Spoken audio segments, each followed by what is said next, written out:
अस्सलामुअलैकुम, मैं हूं नोमान खान और आप देख रहे हैं पाक अफेयर्स। जख्मी कप्तान कश्तियां जलाकर मैदान में खुद उतरने का फैसला किया है। तमाम नंबर्स ब्लॉक कर दिए, इस्टेब्लिशमेंट को भी इनकार और खूनी इनकलाब की कवरेज। नाज़रीन इकराम, पाकिस्तान की सियासी सूरत हाल में इमरान खान अगर पाकिस्तान की सियासत से ही कट ऑफ कर दी जाए तो पाकिस्तान की सियासत ही बाकी नहीं रहेगी। दूसरी तरफ इस वक्त अगर पाकिस्तान की सियासत में कोई सेंसेशन है, इस वक्त पाकिस्तान की सियासत में अगर कोई उफक का सितारा है तो वो इमरान खान है। इमरान खान के बगैर सियासत इस वक्त कुछ भी नहीं है और तमाम तर पाकिस्तान की सियासत इस वक्त इमरान खान के इर्द गिर्द घूम रही है। जहां एक तरफ पंजाब की सिचुएशन हमने देखी और पंजाब की सिचुएशन में जिस तरीके से अदम एतमाद को लाया गया गवर्नर को या जनाब क्या नाम है पंजाब की वजीर आला को जिस तरीके से डी नोटिफाई किया गया, इसके बाद से इमरान खान ने अब एक बड़ा अहम फैसला किया है और यह फैसला उनकी जात का है कि अब जो है मैं अपने तौर पर खेलना चाहूंगा और वो किस तरीके से खेलेंगे इस पर जरा मैं आपसे बात करना चाह रहा हूं।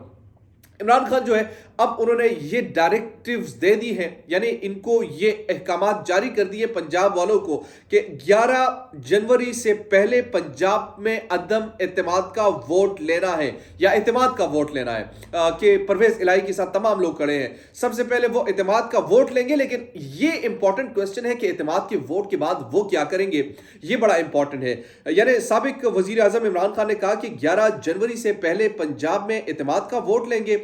सीनियर सहाफियों से इन्होंने गुफ्तगू की है और इस गुफ्तगू में इनका कहना था कि एस्टेब्लिशमेंट से कोई राब्ता नहीं, तमाम तक जितने भी राब्ते हैं उनने कट ऑफ कर दिए, नंबर्स ब्लॉक कर दिए कि अब किसी किस्म का कोई राब्ता ना उनके साथ मेरा है ना उनकी तरफ मैं देख रहा हूं। पाकिस्तानी पब्लिक जो है वही फैसला करेगी, वही लोगों को इक़्तिदार में लाएगी, वही फैसला करेगी कि किसको उनने अपना लीडर चुनना है, किसको अपना हुक्मरान चुनना है। अब किसी एस्टेब्लिशमेंट की उनको जरूरत नहीं है, ये इमरान खान समझते हैं।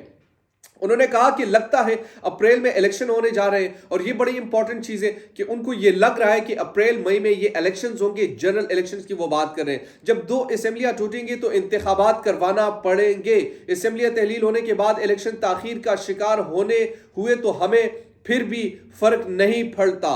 इमरान खान साबिक वजीर आज़म इमरान खान का कहना था कि कानून की हुक्मरानी के जरिए अदल इंसाफ तमाम शहरियों को कानून की निगाह में पाकिस्तान की हकीकत पाने में नाकाम रहे। उन्होंने मजीद कहा कि बदकिस्मती से पाकिस्तान में कानून की हुक्मरानी को कदम जमाने की इजाजत नहीं दी गई। मुल्क पर इशराफिया की कड़ी गिरफ्त ने माफियाज और इदारों को कानून से यूं बालातर बनाया गोया ये इनका इस्तेहकाक था। इमरान खान ने यह भी कहा कि अब किसी तौर पर हम किसी से कोई बातचीत नहीं करेंगे और उन्होंने यह भी कहा कि किसी भी तरीके से किसी तरफ हम नहीं देख रहे, इलेक्शंस की तरफ हम जाएंगे और अगर ये इलेक्शन को डिले भी करते हैं तो हमारे सेहत पर कोई फर्क नहीं पड़ता, फर्क पड़ेगा तो उनको ही पड़ेगा। पाकिस्तान तहरीक इंसाफ की सेहत पर इस वक्त कोई असर नहीं होगा और ये बातें उन्होंने सीनियर सहाफियों से की। बहरहाल ये बड़ी इंपॉर्टेंट चीज है कि अगर वो 11 जनवरी से पहले इत्तेमाद का वोट लेते हैं तो इत्तेमाद का वोट हासिल करने के बाद यह चीज आपको वाज़ेह होनी चाहिए कि जनाब वो चाहते हैं कि जल्द से जल्द इंतखाबात हो। लेकिन दूसरी तरफ अगर आप देखते हैं कि इसी स्टेटमेंट पर उन्होंने रद्द-ए-अमल दिया मरियम औरंगजेब साहिबा के 2024 की बात कर रहे हैं या 25 की बात कर रहे हैं,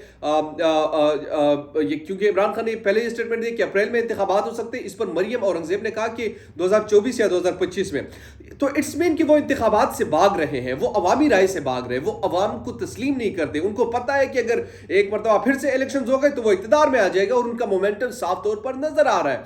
तो जब ये तमाम चीजें नजर आ रही है तो ऐसे में तो वो इलेक्शन नहीं करेंगे, डरपोक है, डर रहे हैं और भागना इनको पड़ना है। जब ये करना है तो जाहिर सी बात है 1 साल आप भागेंगे, ज्यादा से ज्यादा यार मेरे तरफ से आप 1.5 साल भाग ले, फिर क्या करेंगे। दीजिए पाक अफेयर से नोमान खान को इजाजत। अल्लाह ने के बाद।